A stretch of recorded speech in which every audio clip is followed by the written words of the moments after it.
Hello student. तो class 9th में आज हम भूगोल पढ़ेंगे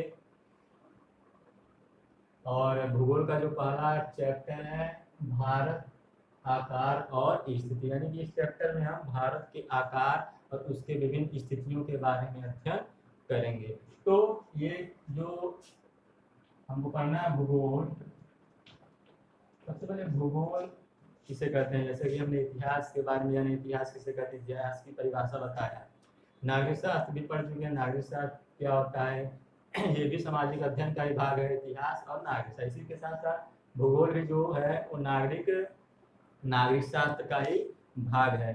तो भूगोल क्या होता है इसके बारे में हम क्या करेंगे, आज पढ़ेंगे कि भूगोल किसे कहा जाता है। देखिए, पृथ्वी के भूगोल, पृथ्वी के ऊपरी स्वरूप या पृथ्वी के ऊपरी भाग या कहें पृथ्वी के ऊपरी स्वरूप के साथ साथ इसके विभिन्न भागों, यानी इसके विभिन्न प्राकृतिक भागों का, प्राकृतिक भाग में कौन कौन से आते हैं, महाद्वीप, महासागर, फिर नदियां, झील, पर्वत, पहाड़, वन, इन सभी का अध्ययन करना है क्या कहलाता है, भूगोल कहलाता है। यानी कि पृथ्वी के ऊपरी स्वरूप के साथ साथ इसके विभिन्न प्राकृतिक भागों, महासागर, सागर, विभिन्न देशों, नदियों, झीलों और पहाड़, पर्वत, वनों का अध्ययन करना है क्या कहलाता है, भूगोल कहते हैं। यानी कि भूगोल में इन सभी चीजों का अध्ययन किया जाता है, इसी को क्या कहते हैं, भूगोल। भूगोल का मतलब ये है कि पृथ्वी के विभिन्न प्राकृतिक भागों का अध्ययन करना। तो ये था भूगोल। अब आते हैं चैप्टर पर, भारत, आकार और स्थिति। तो देखिए, भारत जो है वो भारत विश्व के प्राचीनतम संस्कृतियों में से एक है। यानी कि भारत जो है इसकी संस्कृति काफी पुरानी है। इसके साथ साथ भारत जो है वो उसका जो विकास हुआ कुछ दशकों के बाद उसका विकास शुरू हुआ। यानी भारत का जो विकास हुआ वो कुछ दशकों के बाद से स्टार्ट हुआ। और वो किस क्षेत्र में हुआ, आर्थिक और सामाजिक क्षेत्र में भारत का जो विकास हुआ है कुछ दशकों में। हम ये कहना कि 4-5 दशकों में जो भारत का विकास हुआ है वो सामाजिक और आर्थिक क्षेत्र में ज्यादा हुआ है। अब इसमें क्या क्या किस क्षेत्रों में हुआ है, कृषि का है या इसके साथ साथ व्यापार, तकनीक, इन क्षेत्रों में भारत का विकास काफी तेजी से हुआ है। इसके साथ साथ भारत एक प्राचीन सभ्यता रही है और इसका इतिहास भी काफी क्या कहते हैं, काफी पुराना है और काफी गौरवमयी है। जो भारत का इतिहास है वो काफी गौरवमयी रहा है। अब इसके साथ अब हम पढ़ेंगे किसके बारे में, कि भारत की स्थिति, जो भारत की स्थिति है वो क्या है।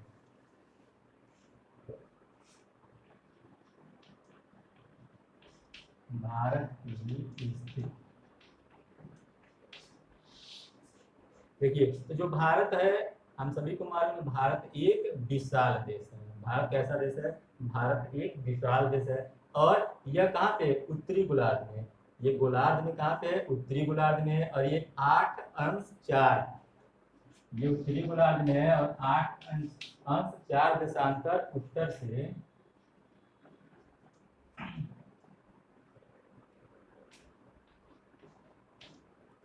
यह 8 अंश 4 अक्षांश उत्तर से 37 अंश 6 उत्तरी अक्षांश तक फैला हुआ है। यानी कि कहाँ से, 8 अंश 4 उत्तर से 37 अंश 6 उत्तरी अक्षांश तक फैला हुआ है। इसके साथ साथ 68 अंश 7 देशांतर पूर्व से, 68 अंश 7 अक्षांश पूर्व से यह कहां से कहां तक, 68 अंश 7 अक्षांश पूर्व से 98 अंश 25 अक्षांश पूर्वी देशांतर तक फैला हुआ है। ये इसका जो फैलाव है वो कहां से कहां तक है, 8 अंश 4 अक्षांश उत्तर से 37 अंश 6 अक्षांश उत्तरी अक्षांश तरफ और 68 अंश 7 अक्षांश पूर्व से 98 अंश 25 अक्षांश पूर्वी देशांतर तक फैला हुआ है।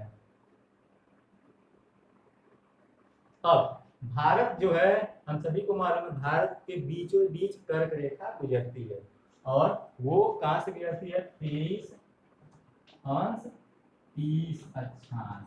जो कर्क रेखा है 23 अंश 30 अक्षांश से उत्तर में, यानी कि उत्तरी भारत के उत्तर में, या हमें ये कहना है कि जो ग्लोब होता है, भारत कहाँ पे, ये ग्लोब है, ये विषुवत रेखा है। अगर यहाँ पे 23.5 अंश के कर्क रेखा है, तो यहाँ से अगर कर्क रेखा भारत के बीचों बीच से होकर गुजरती है, तो जो कर्क रेखा है विषुवत रेखा के उत्तर में है, तो वह कर्क रेखा भारत के बीचों बीच से होकर गुजरती है कितना पे? 23 अंश 30 अक्षांश। 23 अंश 30 अक्षांश वह उत्तर में, विषुवत रेखा के या भूमध्य रेखा के उत्तर में, वह भारत के बीचों बीच से होकर गुजरती है। अब इसके साथ साथ अब भारत के जो मुख्य भूभाग है, भारत का जो मुख्य भूभाग है, भारत के मुख्य भूभाग के दक्षिण पश्चिम में, जैसे कि भारत का मैप है, तो भारत के मुख्य भूभाग के दक्षिण पश्चिम यही है। दक्षिण पश्चिम में क्या है? भारत के मुख्य भूभाग के दक्षिण पश्चिम में लक्षद्वीप, लक्षद्वीप है। कहाँ पे? अरब सागर में। भारत के दक्षिण पश्चिम में लक्षद्वीप है, अरब सागर में, और दक्षिण पूर्व में है क्या? अंडमान निकोबार द्वीप समूह। अंडमान निकोबार द्वीप समूह ये किसमें है? बंगाल की खाड़ी में।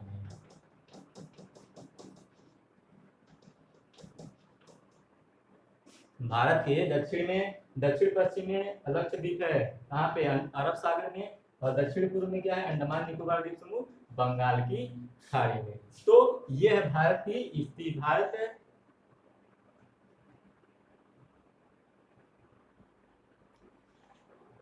भारत कहाँ से कहाँ तक फैला हुआ है? भारत जो फैला हुआ है 8 अंश 4 अक्षांश उत्तर से, 37 अंश 6 अक्षांश उत्तरी अक्षांश में, और 68 अंश 7 अक्षांश पूर्व से, 68 अंश 7 अक्षांश पूर्व से 98 अंश 25 अक्षांश पूर्वी देशांतर तक फैला हुआ है। और इसके दक्षिण में ये है, दक्षिण पश्चिम में अरब सागर में लक्षद्वीप, और दक्षिण पूर्व में बंगाल की खाड़ी में अंडमान निकोबार द्वीप समूह स्थित है। अब अगला पॉइंट क्या है? आकार। ये जो भारत की स्थिति थी, भारत कहाँ पे स्थित है, अब इसका आकार क्या है?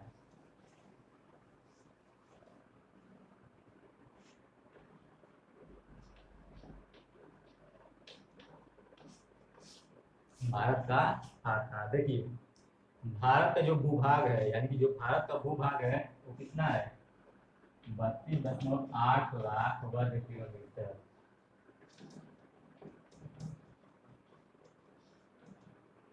इतना है भारत का जो भूभाग है, 32.8 लाख वर्ग किलोमीटर, लगभग 32.8 लाख वर्ग किलोमीटर में फैला हुआ। अब ये संपूर्ण विश्व के भूभाग का कितना परसेंट है? संपूर्ण विश्व के भूभाग का 2.4% है। भारत का जो क्षेत्रफल है, भूभागीय क्षेत्रफल कितना है? लगभग 32.8 लाख वर्ग किमी, जो संपूर्ण विश्व के क्षेत्रफल का कितना है? 2.4% है। तो इस तरह से अब मैं आपको एक ग्राफ के जरिए बताने की कोशिश करूंगा कि भारत जो है वो संसार में किस नंबर पे आता है बड़े देशों में। देखिए, अगर हम ऐसे देखें,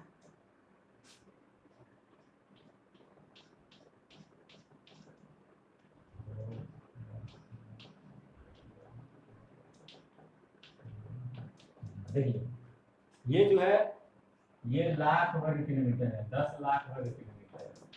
ये जो ग्राफ बनाया गया है 10 लाख वर्ग किमी में बनाया गया है। तो देखिए, सबसे जो पहला स्थान विश्व का सबसे बड़ा देश वो कौन सा है? विश्व का सबसे बड़ा देश है रूस, जिसका क्षेत्रफल कितना है? 17.09।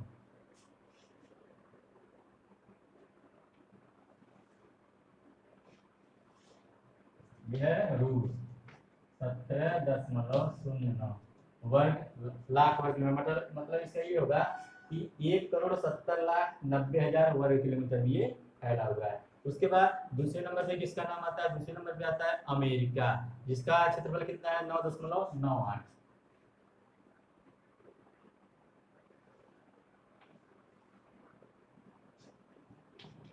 Sorry Canada 9.98। ये संसार का दूसरा सबसे बड़ा देश है। सबसे बड़ा देश रूस है, दूसरे नंबर पे इसका नाम आता है कनाडा का। तीसरे नंबर पे संसार का तीसरा सबसे बड़ा देश कौन है? संसार का जो तीसरा सबसे बड़ा देश है वो है अमेरिका। संसार का तीसरा सबसे बड़ा देश कौन है? अमेरिका, जिसका क्षेत्रफल कितना 9.83। इसको अगर 9 माने तो यहाँ तक आएगा।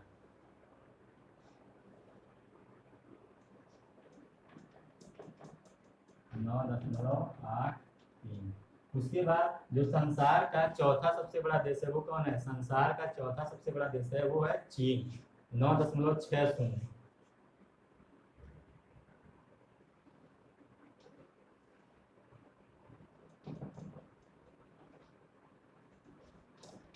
संसार का पांचवा जो सबसे बड़ा देश है वो कौन है? ब्राजील, 8.51।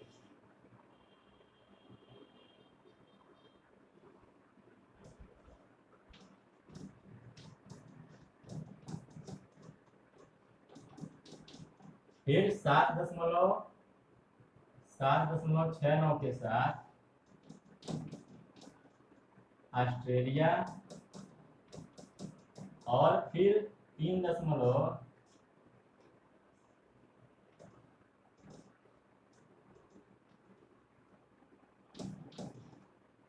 भारत।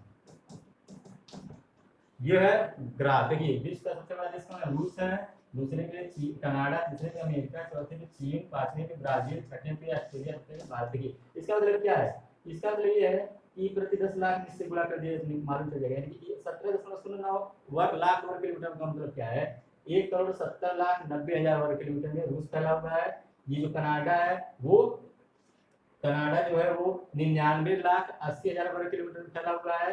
अमेरिका 98,30,000 वर्ग किलोमीटर में फैला हुआ है। चीन 96 लाख वर्ग किलोमीटर में फैला हुआ है। ये ब्राजील जो है पांचवें नंबर पे 85,10,000 वर्ग किलोमीटर में फैला हुआ है। ये ऑस्ट्रेलिया है 76,90,000 वर्ग किलोमीटर में फैला हुआ है। लाख जो भारत है ये 32,32.8 यानी कि 32 लाख, लगभग 32,80,000, यानी कि कहते हैं 32,87,000, लेकिन लगभग कहेंगे 32,80,000 वर्ग किलोमीटर में फैला हुआ है। ये है, इस ग्राफ से क्या मालूम चलता है कि भारत विश्व का 7वां सबसे बड़ा देश है। इस ग्राफ से क्या मालूम चलता है कि भारत विश्व का 7वां सबसे बड़ा देश है। अब इसके साथ साथ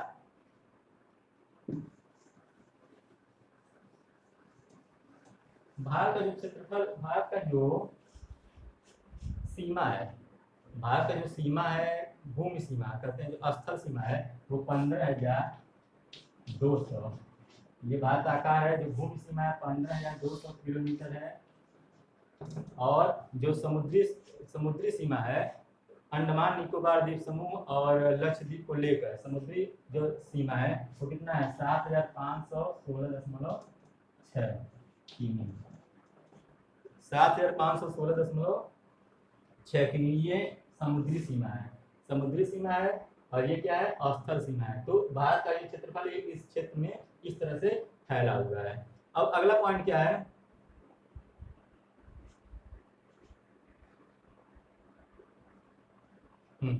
अब देखिए मैं बना के आपको समझाने की कोशिश करूंगा। वेट,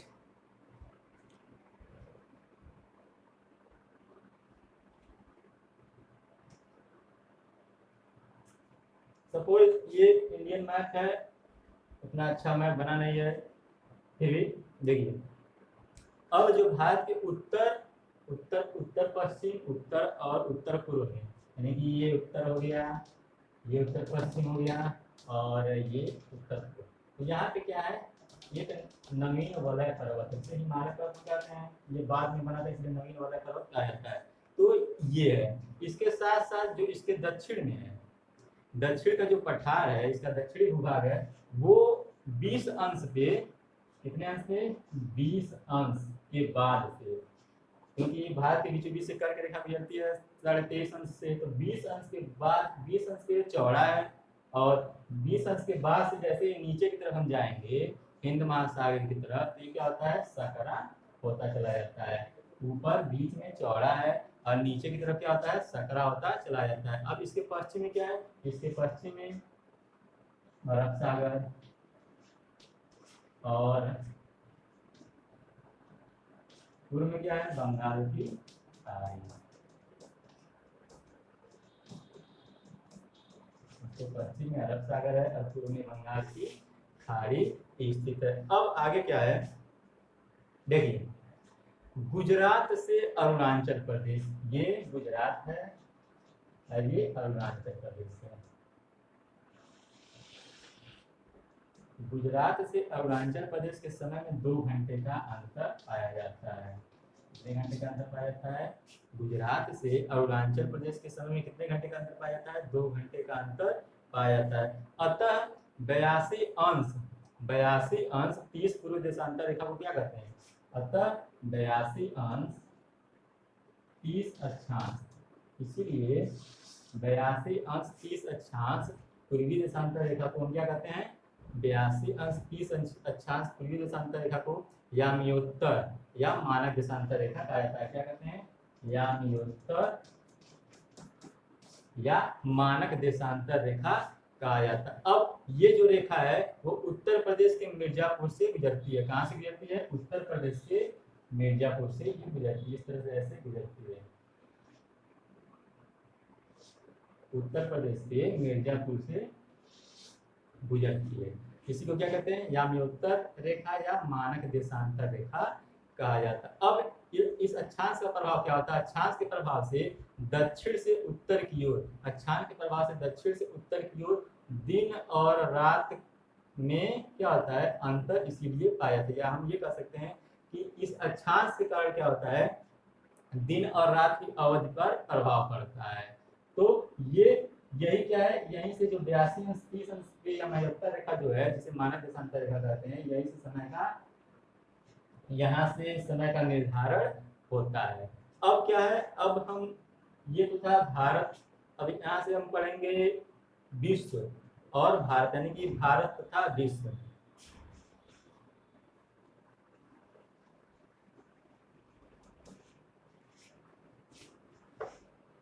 देखिए भारत कहाँ स्थित है, भारत जो है वो एशिया के पूर्व एशिया और पश्चिम एशिया के बीच में स्थित है। भारत का जो भूभाग है वो पूर्व एशिया और पश्चिम एशिया के मध्य में स्थित है। इसके साथ साथ यह जो भारत है पूर्ण रूप से कहाँ पाया जाता है, दक्षिण एशिया में पाया जाता है। भारत जो है दक्षिण एशिया में पाया जाता है। इसके अलावा जो भारत स्थित है, भारत का भूखंड जो स्थित है वो कहाँ से, पश्चिम एशिया और पूर्व एशिया के बीच में स्थित है। और हिंद महासागर, जो हिंद महासागर जो कि पश्चिमी यूरोपीय देश और पूर्व में इसको एशिया, पश्चिमी यूरोपीय देश और पूर्व में एशिया को क्या करता है, जोड़ता है। जो हिंद महासागर को क्या करता है, पश्चिमी यूरोपीय देश और पूर्व में पश्चिमी यूरोपीय देश और पूर्व में एशियन कंट्री को जोड़ता है।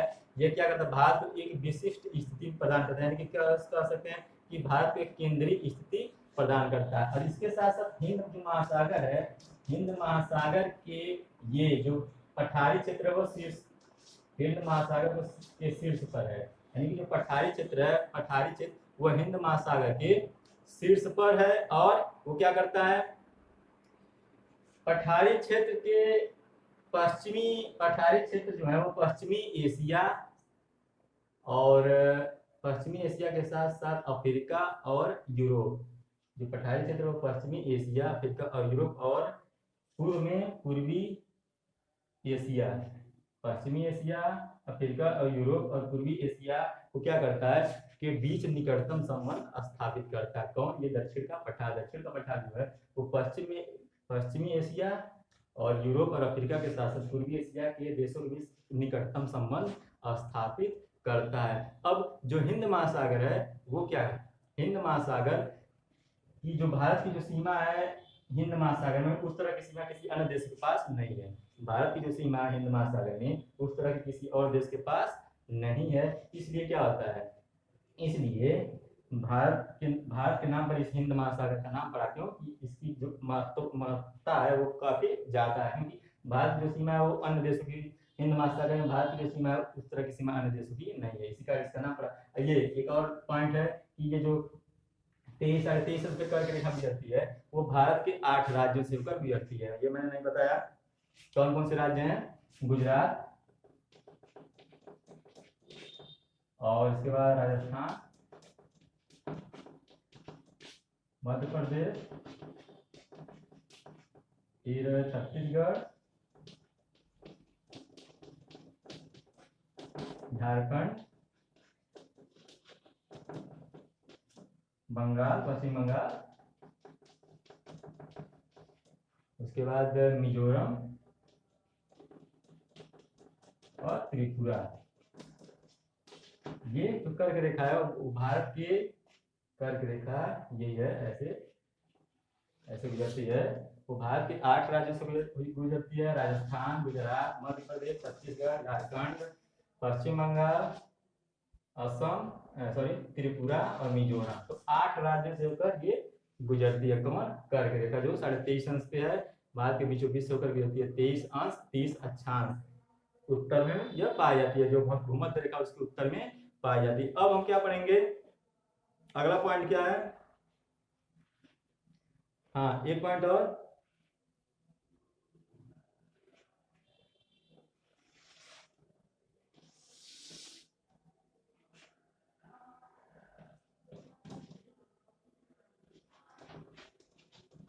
भारत की जो लंबाई है उत्तर से दक्षिण में कितना है, 3214 किलोमीटर, यानी 3214 किलोमीटर। और पूर्व से पश्चिम में कितना है, 2933 किलोमीटर। इसने में ये फैला हुआ, उत्तर से दक्षिण में 3214 और पूरब से पश्चिम से पूरब की तरफ 2333 किलोमीटर में फैला हुआ है। ये था भारत की स्थिति। कर्क रेखा भारत के बीचों बीच से होकर गुजरती है, 8 राज्यों से होकर गुजरती है। मानव देशांतर रेखा जो यहाँ उत्तर रेखा है वो उत्तर प्रदेश के मिर्जापुर से होकर गुजरता है, 32 अंश 82 अंश 30 यहाँ से गुजरता है। और भारत के अरब सागर यहाँ पे स्थित है, दक्षिण पश्चिम में, बंगाल की खाड़ी दक्षिण पूर्व में स्थित है।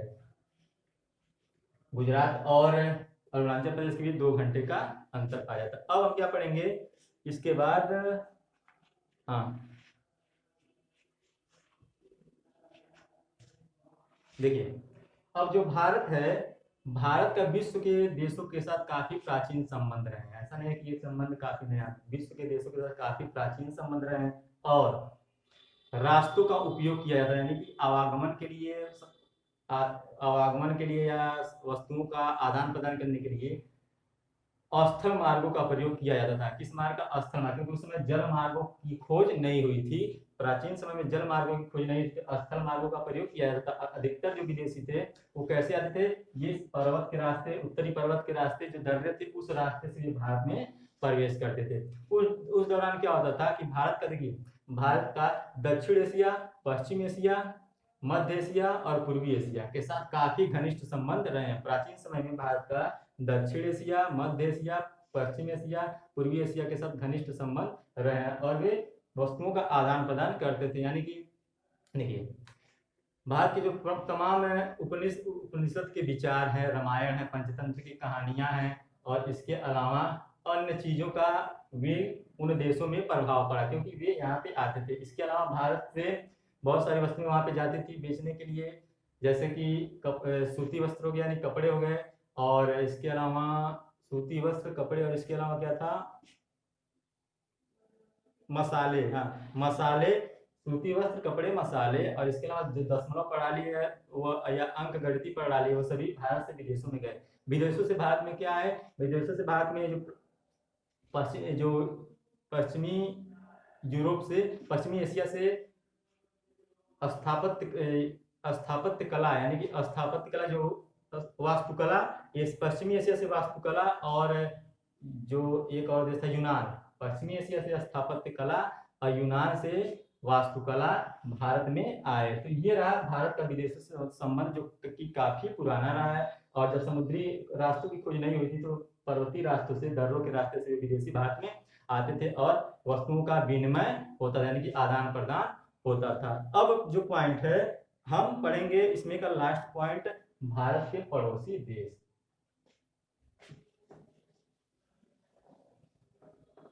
देखिए, भारत के पड़ोसी देशों में सबसे पहले यहाँ से स्टार्ट करते हैं उत्तर पश्चिम में। भारत के पड़ोसी देश में उत्तर पश्चिम में कौन से देश हैं? दो देश हैं, पाकिस्तान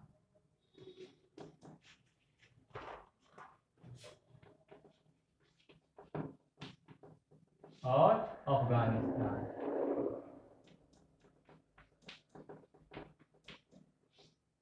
भारत के जो पड़ोसी देशों में उत्तर पश्चिम में पाकिस्तान और अफगानिस्तान है। उत्तर में कौन कौन से देश हैं? यहाँ पे जो है नेपाल स्थित है, यहाँ पर भूटान स्थित है, ये है तिब्बत। हालांकि तिब्बत जो है वो पूरे तरह से चीन के प्रभाव में है, तो हम ये कह सकते हैं तिब्बत चीन के प्रभाव, यानी कि चीन का उस पर क्या है, ये चीन उसको कब्जे में लिए हुए है। चीन यहाँ पर है। बांग्लादेश कहाँ पे है? बांग्लादेश जो है वो पूरब में है। उत्तर में कौन कौन से देश हैं? भारत के पड़ोसी देश में उत्तर में नेपाल, चीन, तिब्बत, भूटान। पूरब में बांग्लादेश और म्यांमार। अब दक्षिण में भारत के दो पड़ोसी देश जो दक्षिण में है वो समुद्री द्वीपीय देश हैं। वो द्वीपीय देश है, एक श्रीलंका है और एक जो है वो है मालदीव। मालदीव कहाँ है? मालदीव अरब सागर के दक्षिण में है। तो ये भारत के पड़ोसी देश है। कौन कौन? पश्चिम उत्तर पश्चिम अफगानिस्तान पाकिस्तान, उत्तर में चीन तिब्बत नेपाल भूटान, पूर्व में बांग्लादेश म्यांमार और दक्षिण में जो देश है श्रीलंका और मालदीव। तो ये है भारत के पड़ोसी देश और इनके साथ भारत के काफी पुराने संबंध रहे हैं और अच्छे संबंध रहे हैं। जो श्रीलंका के लिए जो रास्ते हैं, छोटा रास्ता भारत से श्रीलंका जाने के लिए जो छोटा रास्ता है वो कौन सा रास्ता है? मन्नार की खाड़ी है और एक है पाक जल संधि। हाँ, पाक जल संधि। भारत से श्रीलंका जाने के जो दो छोटे रास्ते हैं, एक है पाक जल संधि और दूसरा क्या है? मन्नार की खाड़ी। तो ये है भारत से श्रीलंका जाने के दो रास्ते, जो छोटे रास्ते हैं।